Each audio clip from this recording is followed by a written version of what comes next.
Welcome back! My name is Baller Scuba. This is Video Games Over Time. We are still in 1984. We are still talking about Sorcerer. When we last left off, we talked about the magazine that came with the game. Now it's time to talk about the Infotater. The Infotater is a square envelope with a circular disc inside. The purpose of the Infotater was to provide information to the player about the creatures in the world. However, the Infotater proved to be difficult to produce. As a result, the Infotater would only be present in early versions of the game. In later versions, the Infotater was replaced with the Field Guide to the Creatures of Frabaz. This book would have a cover that reads, "This is your Infotater. Due to last year's bankruptcy of the Frabaz Magic Grommet Company, a severe shortage of Infotaters, rotating data wheels, has developed. For the duration of this crisis, we are substituting, at the last minute and at great expense, this special birch bark bound edition in book form, Borfi Infotaters Incorporated." Inside, each page describes a monster. The first page is on bloodworms. It reads, "Bloodworms live in shallow underground pools of water and are often mistaken for mossy boulders. Their pointy, retractable fangs can extend up to 32 inches during an attack. They are repelled by the smell of boiled chives. Always carry some if venturing near known bloodworm spawning grounds. Bloodworms are usually white and gray and black, and red and black." Brogmoid. In rare cases, these squat creatures can achieve the intelligence level of a 3-year-old human. Domesticated Brogmoids are tame and can even be taught to perform simple tasks. In the wild, they can be seen in huge packs sorting through rock piles for edible rocks. Brogmoids, which live considerably longer in captivity, are red and purple and red and black and purple. Dorn. The deadly Dorn beast should be avoided at all costs. It can paralyze its victim with a single glare from its powerful eyes. Range about 3 feet for young beastlings to about 20 feet for full-grown Dorns. Dorns usually live in crags and shadows near cliff bases. According to the last words of dying explorers, Dorns are gray and purple and black and gray and white. Dryad. Dryads, also known as tree sprites, are beautiful and shy. Many never leave the shade of the tree they were born under. If coaxed, dryads can reveal the location of forest treasures. They are only dangerous in large numbers, and then only if threatened. Angered dryads have been known to crush attackers under tons of rose petals. When awake, dryads are black and gray and white and red, Grue. The Grue is a sinister lurking presence in the dark places of the earth. Its favorite diet is enchanters, but its insatiable appetite is tempered by its fear of light. No Grue has ever been seen by the light of day, and few have survived its fearsome jaws to tell the tale. Toxicologists believe that Grues are black and red and black and purple. Hellhound. When you spot a Hellhound, run in the other direction as fast as you can. Hellhounds are fast, fierce, and capable of devouring a human 12 times their size in 3.5 seconds. They normally inhabit burnt out or enchanted woods and rarely venture beyond their turf, even in pursuit of prey. Hellhounds are purple and white and gray and red and gray. Kobold. Kobolds are very capable fighters. If attacked, they will fight back. If not attacked, they will fight back anyway. They look very similar to the less aggressive Pascalds, but can be easily identified because their middle toe is slightly shorter than the toes that flank it. Kobolds live in small tribes in caverns or in very dark forests, and are red and purple and black, and purple and red. As a small aside here, I should point out that there are 2 pages that I cannot find any pictures of as of this recording. Those pages describe Nabiz and orcs. It seems like quite a few guides and references are unaware of these pages entirely. We will go over the pertinent information during our playthrough of the game where it is important. This is being recorded after the playthrough, so don't be surprised when I sound confused about this subject while playing later. Now, back to the field guide. Rotgrub. Less than an inch long, the Rotgrub lies waiting in food. Once ingested, the Rotgrub heads straight for its victim's brain and begins feeding. Rotgrub death is excruciatingly painful and lasts years before a welcome demise. They are totally impervious to all forms of magic, and even worse, smell like very old cheese. A common house Rotgrub is gray and red, and gray and purple and red. From their malodorous breath to their lice-ridden fur, Surmins are utterly repulsive creatures. If they get close enough, they can bore their victims to death by reciting Greater Borfee County penal codes. A newly shaved Surmin is black and purple and red and black. Yipple. The Yipple is a master of disguise, able to alter form to match its surroundings. If disturbed in the wild, some Yipples may bite. They make wonderful pets, but should never be allowed to rest in the cookie jar if guests are expected. Yipples are violently allergic to many kinds of animal wastes. When placed on a plain white tablecloth, Yipples become gray and purple and white, and purple and black. That concludes the field guide and the physical items that came with the game. With those now looked at, it's time to play the game for ourselves. And here we are in the game. We don't get the normal introduction that we get for Infocom games here. They just kind of throw us into it. So let's just get into it. We're in the Twisted Forest. You are in a strange location, but you cannot remember how you got here. Everything is hazy as though viewed through a gauze. Twisted Forest. You're on a path through a blighted forest. The trees are sickly and there is no undergrowth at all. One tree here looks climbable. The path which ends here continues to the northeast. A Hellhound is racing straight toward you, its open jaws displaying rows of razor-sharp teeth. Now you can explore here around kind of the forest and a few of the surrounding areas if you want. I'm in a bit of a rush actually to start this one, which is kind of surprising to me. So I'm just going to wait here. The Hellhound reaches you and tears you apart with its powerful teeth, and a moment later you wake up in a cold sweat and realize you've been dreaming. Yeah, it's all kind of a dream to start. Like I said, you can kind of avoid the Hellhound. There's lots of dangers, and eventually I believe lightning will strike you, and then you'll die and, wake up. So, here we are at the official opening screen for Sorcerer. Sorcerer, Infocom Interactive Fiction, a fantasy story. Copyright 1984. This is release 15. Your fraught spell seems to have worn off during the night. It is now pitch black. Okay, so the first thing that I want to do is get out of bed. Like I said, I'm in a little bit of a hurry, so we're going to kind of do things and then I'll kind of come back and explain things a bit. So let's go ahead and stand. You are now on your feet. My fraught spell wore off. Let's go ahead and fraughts me again. We did learn this from the last game. It turns me into a thing that creates light. You are bathed in a sickly yellow light, bright enough to read by. Your quarters. This is your chamber in the Hall of the Guild of Enchanters, with a doorway to the west. A private chamber is a great privilege, especially for an enchanter as young as yourself. But how many enchanters can say they defeated the infamous CRUE? Your bed occupies the far corner of the room. Charm verbose does not cost a move. Like I said, we're going to go a little fast here. Just to start, because I've missed it a couple times. And I don't like missing it. Basically, spoiler, it's mail. I'm waiting for the mail. Let's go west.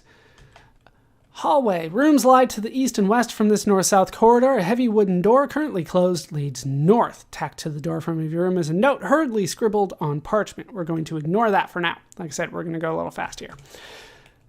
Go south. A large marble archway to the south leads into an open area. Go south again. into the lobby. This is the entrance lobby of the guild hall, befitting the status and wealth of the guild. The lobby is finished with polished Antharian marble, inlaid with intricate patterns of silver leaf.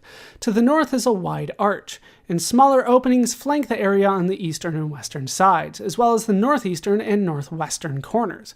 A narrow stair leads downwards. Through another arch to the south, you can see the entrance steps in the main road into town. Affixed by the southern arch is an ornate brass receptacle intended for use by messengers. Yeah, we need to get something in that receptacle in time for the messenger. And I have missed that in a couple training sessions that I did, so we're going to go ahead and just rush to get that all done. We're going to go west here into a storeroom. This is a closet for storage. The only exit is east. Among the provisions here is a small ochre-colored vial, closed and labeled with tiny lettering. There is a calendar here providing light. There is a depleted matchbook here. I actually need that matchbook. And then we're going to go back east. And I think we have a little bit of time. Let's open the receptacle just to be sure. Okay, we'll read the matchbook now, and we can at least see why I'm doing this. Amazing Vilstew Potion. Get by without breathing. Amaze your friends. Be the first person on the block to own some. Order today by dropping this in any mailbox. Our shipping department will use the latest in temporal travel techniques to ensure that your potion arrives the same day you order it. Orders received before noon will arrive the day before you order. Okay, so let's go ahead and put matchbook in receptacle. There we go. Okay, so that's what we needed to do. Me kind of exploring around before has cost me getting that vial in time, and that proved to be an issue. So we'll go north from here, kind of back to where we started, and then we'll kind of do things the way that I'm kind of supposed to do it. So let's go north and north. Here's where the note is, so let's go ahead and read the note. I have taken the apprentices into town to shop for the guild picnic. I tried rousing you, but you seemed deep asleep. By the way, have you seen Belbaz anywhere? It's not like him to leave without telling someone, but then he's been acting pretty odd of late. Frobar. Interesting. We don't need that note. We'll go west from here to Belbaz's quarters. We're very close to Belbaz. He was a big deal. He had a whole story about him turning 200 in popular enchanting. The personal chamber of Belbaz, who presides over the circle of enchanters, is appointed with a beautiful woven wall hanging, an exotic morja plant, and a wide dark wood desk crafted by the artisans of Girth. The hallway lies to the east. Pacing back and forth on a perch in the corner is Belbaz's prized pet parrot native to the jungles of Misnia. We'll go ahead and inspect the hanging.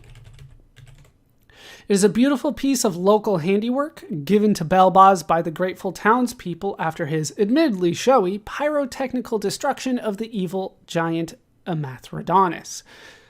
Such a weird word. The hanging is affixed to the wall at its upper corners. Let's look behind the hanging.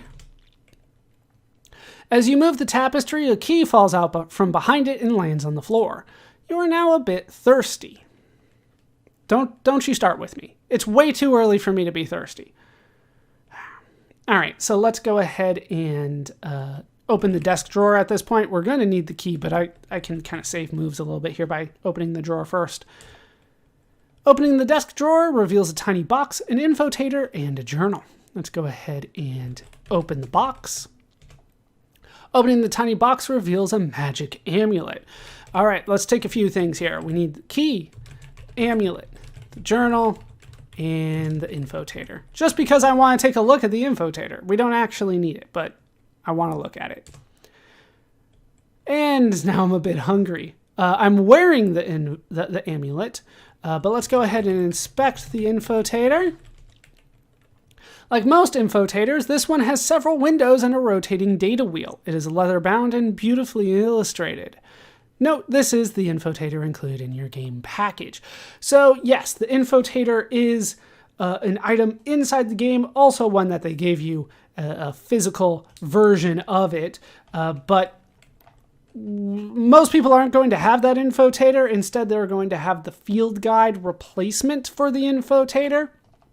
The field guide is going to have the information that you need, though. You do actually need the information from the Infotater in order to beat the game. It's a matter of copyright protection. And we'll see how that works in a bit. But for now, let's go ahead and open the journal. It's locked. We're going to use the key. The journal springs open. Now we can read the journal. You skim through the pages of the journal, a combination diary and notebook. Most of the notations written in Belbaz's familiar flowing script deal with meetings of the circle and business of the guild. There is one interesting entry toward the end of the book. Belbaz refers to an ancient and evil force known simply as GR, a demon whose powers could endanger the circle and possibly the entire kingdom.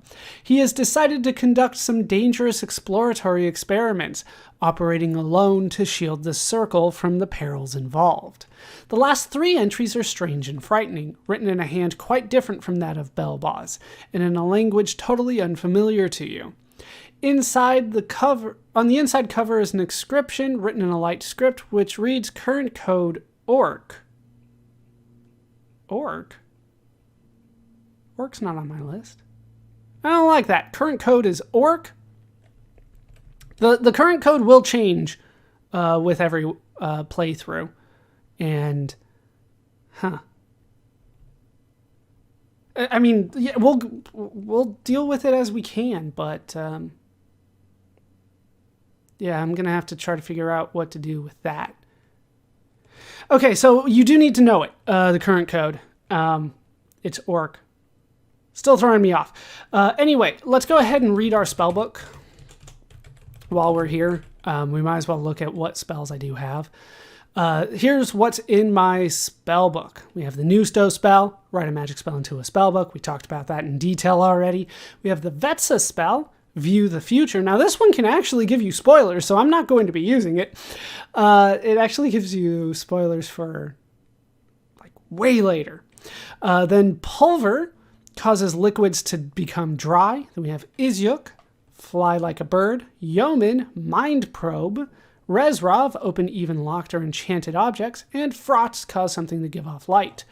And the Guildhall doorbell has chimed. That is what we were waiting for. The messenger has shown up. Squawk, where did I leave my spectacles? Squawk. Okay. Let's get out of here. We don't need anything else. We'll go east back to the hallway. Go south. And now I'm somewhat thirsty. All right, we'll go west from here into Hellastar's quarters. Hellastar is one of the foremost members of the Circle, and this is her private chamber. Among Hellastar's possessions is a scroll, new and shiny. I want it. Taken, we will read the scroll. The scroll reads, Gaspar spell, provide for your own resurrection. Let's go ahead and new stow that.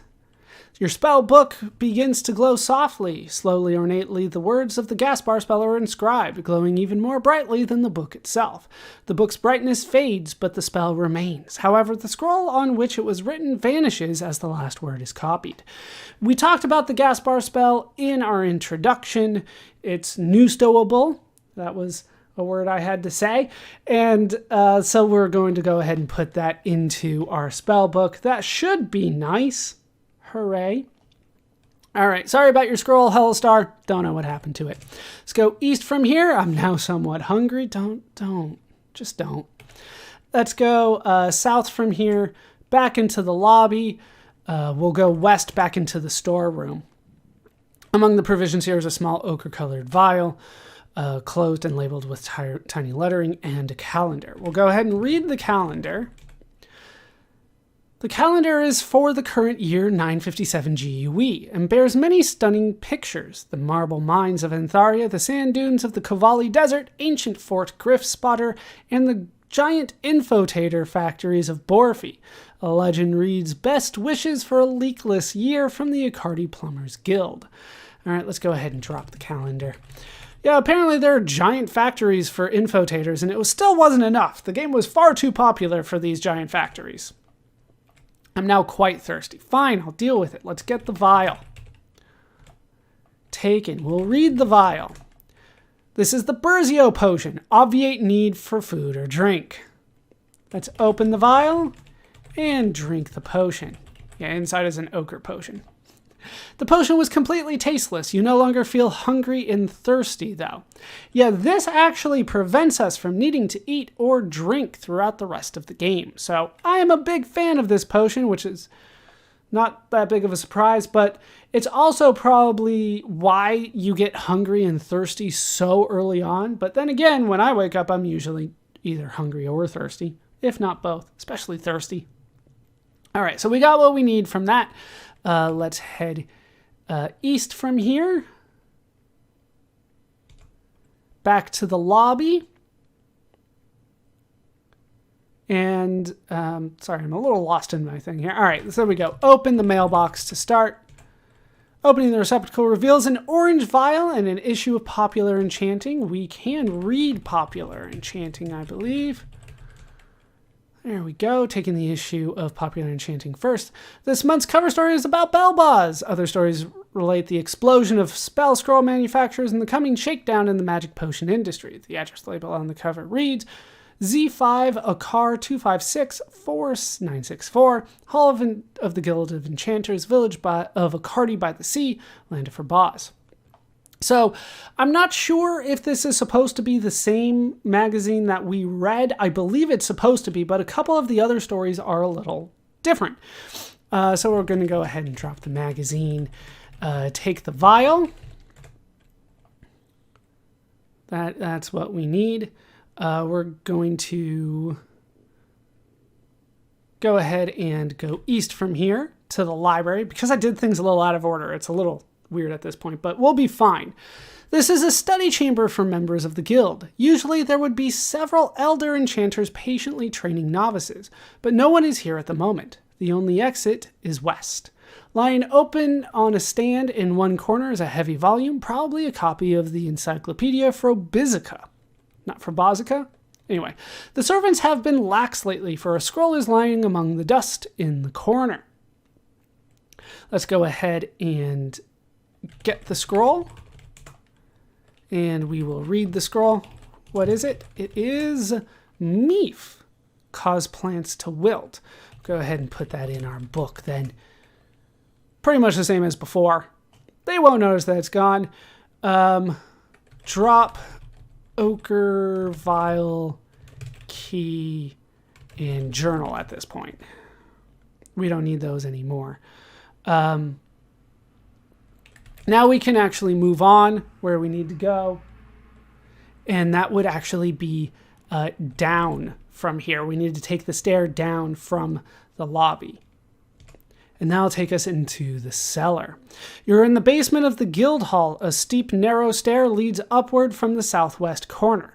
At the far end of the cellar, draped in cobwebs, is a large trunk.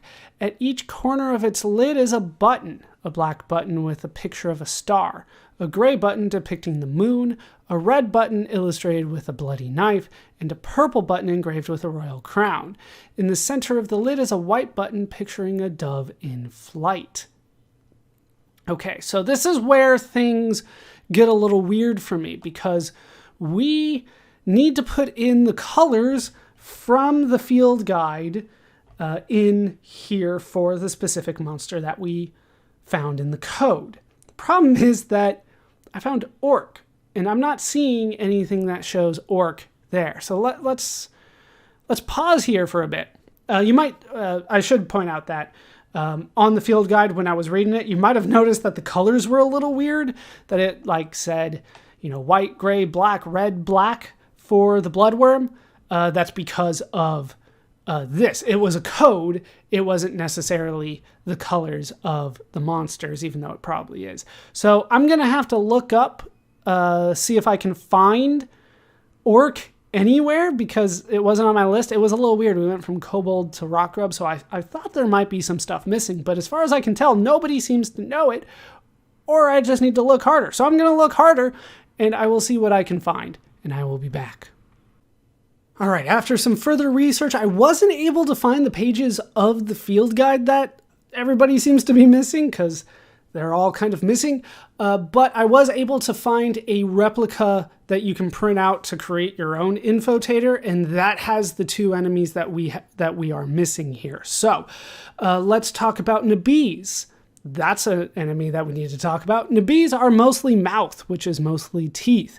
They instinctively sense their enemy's weakest point when attacking. Contrary to folklore, they cannot fly, but they can leap tremendous distances.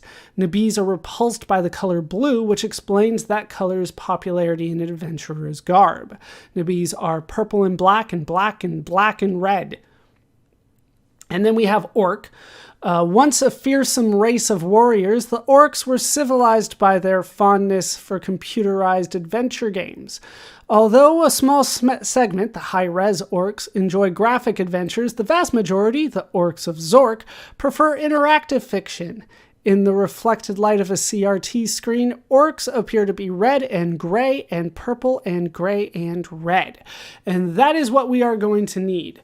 I don't know why the field guide seems to be missing. I've looked and looked everywhere, and I can't seem to find anybody that has the Nabiz and Orc pages for me to show you, but at least I can show you the text from the Infotater replica. But the colors are what we're going to need. As you can see on the Infotater, there are kind of dots at the top to kind of explain what colors you are going to need. So for me, it is... let's go ahead and push a red button. There's a click from the lid of the trunk. Then push gray button. Push purple button. Then push gray button. Then push red button. That's not how you spell red. There we go. There's a click from the lid of the trunk. A moment later, the lid of the trunk swings slowly open, revealing a moldy scroll. So that's basically what you need to do. The Infotater and the field guide basically give you the codes in order to progress through the game at this point. I will put in the description all the different combinations that you're going to need to use, including the Nabiz and the Orc, which once again, I wish I could find pictures of, but I can't. So we're just going to move on from there. We are going to go ahead and get that scroll. I can't type all of a sudden. All right, so we're going to get that scroll, and we're going to save at this point. Let's call it Sorcerer 1. That just makes the most sense to me. And then we're going to... Let's go up from here. Back to the lobby. We'll go east. And we'll take a look at the scroll, at the volume. Read encyclopedia. Once again, I can't type all of a sudden. It would take days.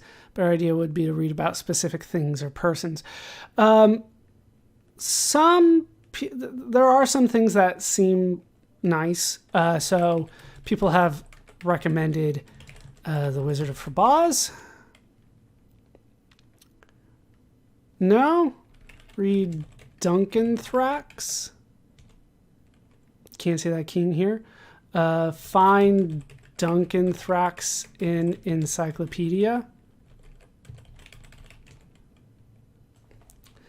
Look up Duncanthrax. There we go. That's how we do it. Duncanthrax was king of Quendor from 659 GUE through 688 GUE. Known as the Bellicose King, he extended Quendor's domain, even conquering lands across the Great Sea, thus forming what his great-great-grandson, Dimwit Flathead, named the Great Underground Empire. Duncanthrax was quite eccentric, and his castle Egreth was reputed to be located in the most dangerous and deadly territory in the New Lands. Look up the Wizard of Forbaz. The Wizard of Forbaz was once a member of the influential Entitled Chapter of the Enchanter's Guild. He was exiled by Dimwit Flathead after accidentally turning Flathead's castle into a mountain of fudge. Look up Flathead. Lord Dimwit Flathead the Excessive, a descendant of King Duncan Thrax, ruled the Great Underground Empire from 770 GUE until 789 GUE. His accomplishments achieved by overtaxing the kingdom include Flood Control Dam No. 3 and the Royal Museum. Extremely vain, he renamed the Great Sea the Flathead Ocean and preferred to spend his time in the strange lands that lay across it. Look up CRUE. A long article tells that CRUE was a powerful warlock who plotted to overthrow the Circle of Enchanters and enslave this corner of the kingdom. He almost achieved his goal, but was vanquished by a young enchanter. That's us. Look up Fabar. You look in the encyclopedia and find no entry about Fabar. That's fine. Anything about Hellastar? Nope. How about one last one, Belboz? There's a small entry about Belboz, mentioning that he is the Guildmaster of the Entitled Chapter of the Guild of Enchanters, and has served 3 terms as kingdom-wide Secretary of the Guild. 3 terms. The magazine said 2. Anyway, okay. Let's go west, and we'll go north from here. We're pretty much done here. So let's go east, and then we will wait for a bit. There we go. I'm beginning to tire. All right, feeling tired. We will rest here.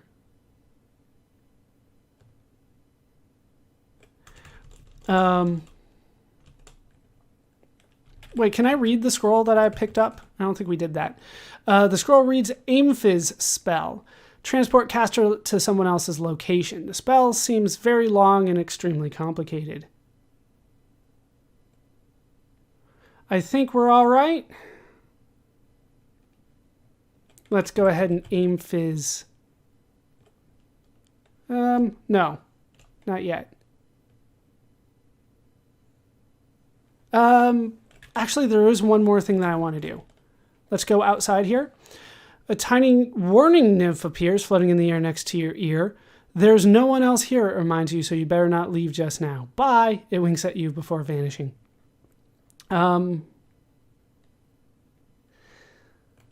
Look around. Oh, she just put me right back into the lobby.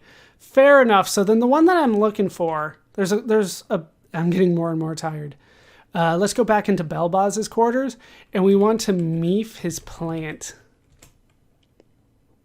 Memorize meef.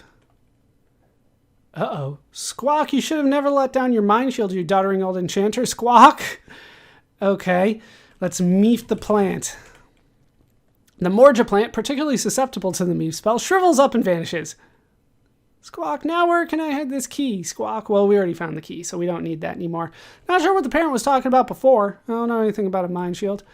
Okay, so now that we have done everything that we basically can do here, let's go ahead and rest.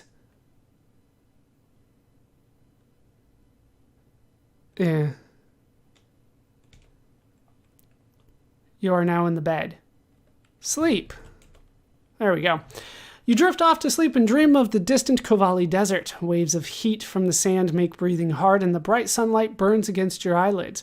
Suddenly you awake. The guild hall is on fire. Through the thick smoke, you see Belboz standing before you. But no, this could not be Belboz. His face is an unrecognizable mask of hatred, his outstretched arms dripping with blood. He who is not Belboz speaks, in a voice filled with malevolence. So, you are the young enchanter that Belboz thinks so highly of.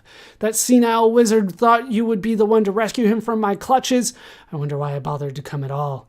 An insect like you poses no threat. Still, he gestures and your surroundings change. Chamber of living death. The very walls of this room seem to soak up all the light, so it seems as though you're floating in the center of an infinite void. Hideous parasites descend upon you and tear the flesh from your bones, gnaw the eyes from your sockets, and feast upon your very brain tissue. Amazingly, you do not die. and your body regenerates itself as you await the next attack. All right, is it too late to do this? I wanted to show this off, but is it too late to aim fizz bell boss?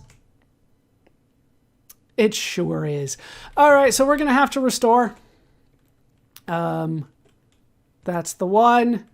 Okay, so I wanted to show off the Chamber of Living Death. That's what happens if you just go to sleep, right? That's not what I would recommend. So we go east to... Where am I? Look around. I'm in the cellar. That's right. Okay, so we have the scroll. Yes. Yes, aim fizz spell. Transport caster to someone else's location. The spell seems very long and extremely complicated. So let's go ahead and aim fizz bell boss now. As you cast the spell, the moldy scroll vanishes. After a momentary dizziness, you realize that your location has changed, although Belboz is not in sight. Twisted Forest. We've made it back to the Twisted Forest. You're on a path through a blighted forest. The trees are sickly, and there is no undergrowth at all. One tree here looks climbable. The path which ends here continues to the northeast. A hellhound is racing straight toward you, its open jaws displaying rows of razor-sharp teeth. The problem is, this time it is real, so we need to actually deal with this properly. Let's go northeast. Actually, do I want to do it? No, I still want... Hold on, sorry. We're going to go back. We're going to go up, and we are going to memorize the plant. Okay. South, down. Let's go ahead and save here. I do want to actually... spell sorcerer correctly. I do want to actually deal with that plant, because there's a joke at the end of the game if I do that. So I'm hoping to get that to work. Okay, so now we can save. Now we can aim fizz Belboz. And now we are back basically in our dream that started the game. And so we're going to escape here by going northeast, right? The path continues to the northeast. That's the way we're going to go. To the forest edge. To the west, a path enters the blighted woods, which stretch out of sight. A signpost stands beside another path leading north, and to the east is a wide meadow. At the base of the signpost is a slimy hole leading down. The hellhound stops at the edge of the forest and bellows. After a moment, it turns and slinks into the trees. So that's how you can escape at least the hellhound. But in the dream, there's going to be more dangers for you pretty much everywhere you go. So let's memorize Izyuk and Pulver. Okay, we will go east from here into the middle of a meadow. You're in the center of a barren field. To the east is the turret of a ruined castle. From the northeast comes the sound of rushing water. A swarm of blood-sucking locusts appear on the horizon. Let's Izyuk me. You are now floating serenely in midair. The locusts are much closer now, blotting out the sun like a black storm cloud. That doesn't sound good. Let's go northeast from here to the riverbank. Once again, we are flying. That's what Izyuk does. You are on a muddy bank of a fast-moving river full of sharp rocks and foaming rapids, flowing to the southwest. The ground is soft and eroded and continually threatens to dump you into the turbulent waters. A field lies to the southwest and a trail leads southeast along the bank. Let's pulver the river. The river dries up, leaving only a few puddles between the rocks. It's now safe to climb down into the riverbed. You settle gently to the ground. Let's go down to the riverbed. You're on the bed of an evaporated river. Fish splash helplessly in tiny puddles. The bed leads northwest and southeast. A climb up the southwest bank is possible. To the northeast is a dark cave hollowed out by years of rushing water. Let's go northeast then. Into the hidden cave. This is a hollow area under the northeast bank of the river. The floor rises away from the mouth of the cave, which is at its southwest end. A dark hole leads downward at the far end of the cave.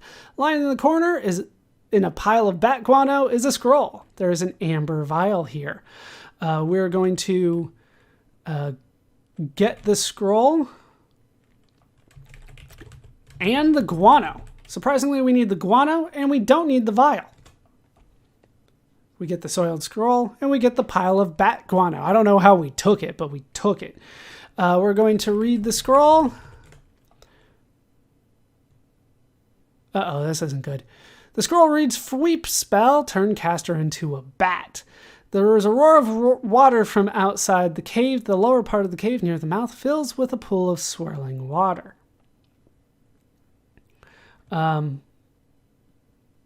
I think I need to cast Pulver again. Let's Nusto Fweep first. And I'm beginning to tire. Hooray.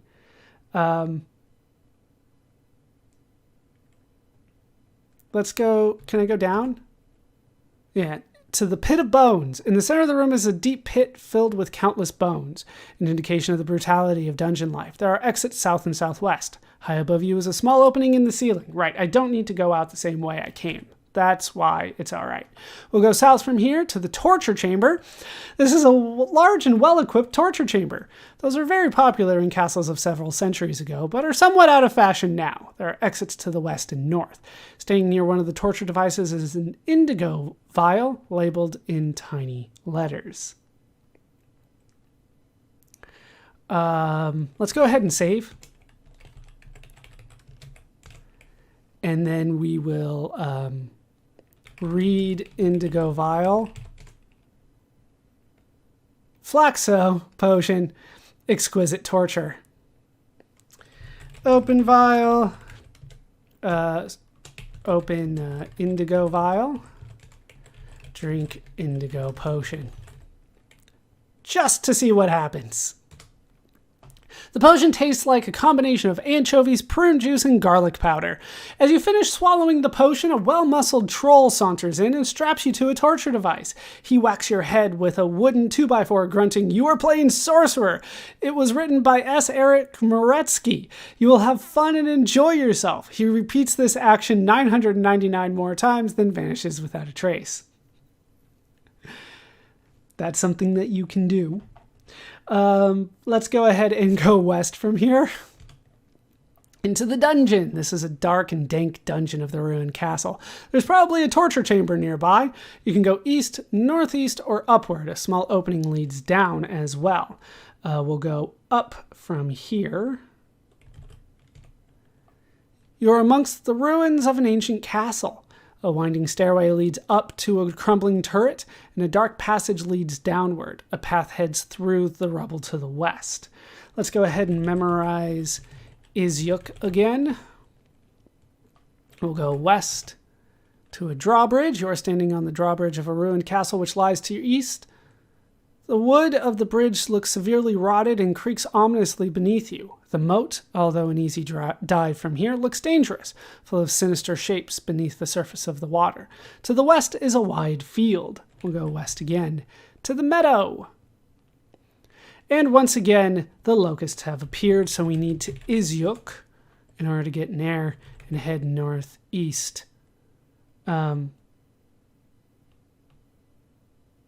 Yes. I'm like, we're doing the same thing again. Yes, we are. To the riverbank. This time we're going to go southeast. To the fort entrance. You are at the entrance to Fort Griffspotter, which lies to the east. A trail leads along the riverbank to the northwest. Let's go east from here. I'm getting so lost. Southeast. Yes, we want to go east from here. To the parade ground. You're at the center of a level field inside the fort. Entrances to rooms around the perimeter lie in several directions. A tattered flag, apparently that of ancient Quendor, still flies atop a mighty flagpole in the center of the field. Let's go ahead and pull the rope. The flag is lowered to the ground. We're going to look at flag. As you fiddle with the flag, an aqua vial drops from a hidden pocket and falls to the ground. We're going to get the vial. And you're holding too many things already. It's because I'm so tired. What's in my inventory? We can drop the Infotater. And take the vial. Okay. So we should be good now. I don't need the Infotater anymore. We basically got what we needed to get out of that. Okay, so I think this is a good spot to stop for now.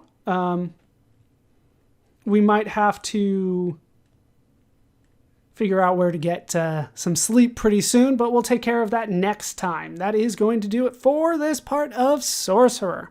My name's Baller Scuba. This has been Video Games Over Time. I hope you laughed, I hope you learned, and I hope to see you next time for more Sorcerer. Thanks for watching.